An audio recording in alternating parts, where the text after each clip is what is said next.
We were very deliberate in inviting multiple or several generations of scholars to contribute to the handbook because we stand on the shoulders of the generations of scholars, and there are not too many. It is a relatively newer field compared to, and when we say field, we mean a subfield, for example, women's history within the larger, for example, U.S. history is often the way. We're saying something very different, that it's not a subfield, that it's a methodology, an approach to understanding the past.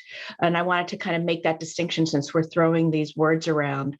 But because we do stand on the shoulders, we are the beneficiaries of the intellectual firepower and often the struggle to enter, and still the struggle to enter into the academy and to say this is what counts as history. This is history. This is a methodological approach.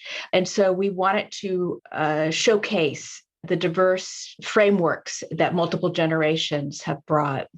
And multiple kinds of scholars. I mean, I would say that the field of women's and gender history has always had within it, the way all fields do, its own blind spots, its own prevailing assumptions that need to be taken down, right? The early work on American women's history tended to be about white women and tended to make assumptions about all women.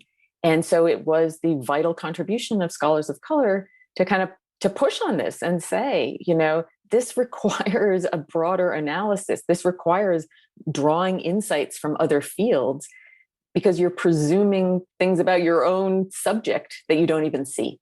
And so we worked hard on that too, to make sure that we had people with all kinds of different interests, all kinds of different identities, bringing their scholarship together to paint this picture.